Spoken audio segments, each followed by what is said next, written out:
ఏపీలోని అంబేద్కర్ కోనసీమ జిల్లాలో సంక్రాంతి సంబరాలు ఘనంగా కొనసాగుతున్నాయి. జగ్గన్న తోటలో ప్రభల తీర్థం వైభవంగా సాగుతుంది. మరింత సమాచారం మా ప్రతినిధి సాయికృష్ణ అందిస్తారు. కోనసీమ జిల్లాలో ప్రభల తీర్థం ఆధ్యాత్మిక వైభవంగా విరాజిల్లుతోంది. ఇవాళ ఉదయం నుంచి మొత్తం అన్ని గ్రామాల్లో కూడా ప్రభలు చాలా సుందరంగా అలంకరించి ఉత్సవమూర్తుల్ని ప్రతిష్ఠింపజేసి గ్రామ గ్రామాన కూడా ఊరు వాడ ఆధ్యాత్మిక శోభతో ప్రభలను ప్రదర్శిస్తున్నారు. ఈ మొత్తం ఊరేగింపుగా కొనసాగుతోంది. వీటన్నిటిలో సకినేటిపల్లి, రాజోలు, మల్కిపురం, మామిడికుదురు, పీగన్నవరం, అయినవిల్లి, ముమ్మిడివరం, అలాగే అమలాపురం పరిసర ప్రాంతాలు అన్నిటిలోనూ కూడా విశేషమైనది అంబాజీపేటగా చెప్పుకోవచ్చు. అంబాజీపేటలో జగ్గన్న తోట ప్రభల తీర్థం అనేది చాలా ప్రసిద్ధిగాంచిందిగా మనం చెప్పుకోవచ్చు. ఇక్కడ చూడవచ్చు చాలా మేళ తాళాలు, ఉత్సాహంగా యువతీ యువకులు, భక్తి ప్రభుత్వాలతో మహిళలు కూడా పెద్ద సంఖ్యలో తరలి వస్తున్నారు. మొత్తం టన్నుల కొద్దీ బరువుండే ప్రభలను భుజాలపై మోసుకుంటూ జగ్గన్న తోటకు తీసుకొస్తున్నారు. ఇక్కడ 11 ఏకాదశ రుద్రులు కొలువై ఉండే ఈ ప్రాంతంలో దేశంలోనే కనుమ పండుగ రోజు ఉత్తరాయణ పుణ్యకాలం వచ్చిన తర్వాత కనుమ పండుగ రోజు ఇక్కడ జగ్గన్న తోటలో ఒక కొబ్బరి చెట్టు వద్ద మొత్తం ఈ ప్రభలన్నీ కూడా ఏకాదశ రుద్రుల్ని ఇక్కడ కొలువు తీరుస్తారు. ఈ కొలువు తీర్చే ఈ సంబరాన్ని ఊరు వాడ చాలా సంబరంగా ఉత్సాహంగా చేసుకుంటారు. కనుమ పండుగ రోజు ఈ ప్రభలను ఇలా తీసుకురావడం చాలా గొప్ప విశేషంగా ప్రజలందరూ సంబరాల్లో పాల్గొంటారు. మనం చూడవచ్చు ఒక్కలంక శ్రీ అన్నపూర్ణ వీరేశ్వర స్వామి ప్రభను ఉత్సాహంగా తీసుకొస్తున్న పరిస్థితి ఉంది. అట్లాగే పెద్ద ప్రభలతో పాటు చిన్న ప్రభలు వాటి వెనకాల ఒకదాని తర్వాత ఒకటి జగ్గన్న తోటకు వస్తున్నారు. ఈసారి కోనసీమలో అశేష సంఖ్యలో ప్రభల తీర్థానికి జనం తరలివస్తున్న పరిస్థితి. యువకులు ఉత్సాహంగా టన్నుల కొద్దీ బరువుండి ఈ ప్రభలను భగవత్ స్వరూపాలని ప్రతిష్ఠింపజేసి మొత్తం వాటిని భుజాలపై మోసుకొస్తున్న పరిస్థితి. వీటి వెనకాల మహిళలు, కుటుంబాలు, పిల్లలు, చిన్నారులు పెద్ద సంఖ్యలో ఈ ప్రభల వెనకాల ఒకదాని తర్వాత ఒకటి తరలి వస్తుంటారు.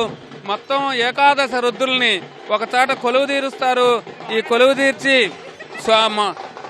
మొత్తం భక్తులందరూ కూడా భక్తి ప్రబద్ధులతో స్వామిని కొలిచిన తర్వాత తిరిగి వారి గ్రామాలకు ఈ తరలి వెళ్తుంటాయి.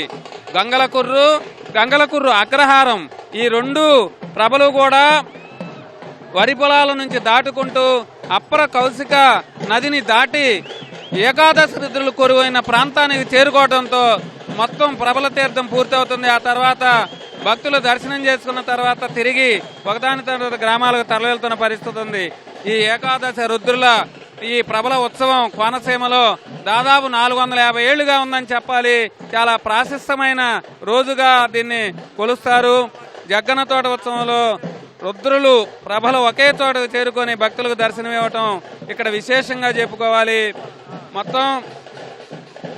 మొదటిగా వ్యాఘ్రేశ్వరం నుంచి వ్యాఘ్రేశ్వర స్వామి, కే పెదపూడి నుంచి మేనకేశ్వర స్వామి, ఇరుసుమండ నుంచి ఆనంద రామేశ్వర స్వామి, ఒక్కలంక కాశీ విశ్వేశ్వర స్వామి, నేదునూరు చెన్న మల్లేశ్వర స్వామి, ముక్కామల రామేశ్వర స్వామి, మొసలపల్లి మధుమానంద భోగేశ్వర స్వామి, పాలగుమ్మి చెన్న మల్లేశ్వర స్వామి, పుల్లేటుగురు అభినవ వ్యాఘ్రేశ్వర స్వామి వారి ప్రభల ఉత్సవమూర్తుల్ని మేళతాళాలతో భాజా భజంత్రీలతో ప్రభల తీర్థానికి తోడుకొని రావటం ఇక్కడ ఆనవాయితీ.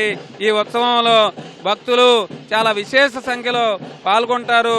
ఈసారి కోడి పందాల జోరు కోనసీమలో ఉంది. సంప్రదాయబద్ధంగా పండుగలను జరుపుకున్నారు. అయితే కనుమ పండుగ రోజు ప్రభల తీర్థం మాత్రం చాలా విశిష్టత, ప్రాధాన్యంతో సంతరించుకున్నది.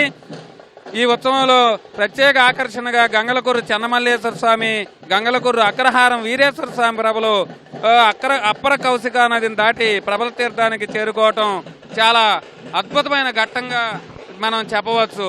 ఈ మొత్తం ఒక చోటకి మధ్యాహ్నం చేరిన తర్వాత ప్రభలన్నీ ఏకాదశ రుద్రుల్ని భక్తులు దర్శించుకొని ఆ తర్వాత తిరిగి ఇదే తరహాలో ఉత్సవమూర్తుల్ని ప్రభల్ని యువకులు మోసుకుంటూ వారి గ్రామాలకు చేరుకుంటారు. అలాగే 170 గ్రామాల్లో కోనసీమ వ్యాప్తంగా మొత్తం 5 నియోజకవర్గాల్లో ప్రభల ఉత్సవం చాలా విశేషంగా భక్తి శ్రద్ధలతో చాలా ప్రాధాన్యంతో సంతరించుకుంది.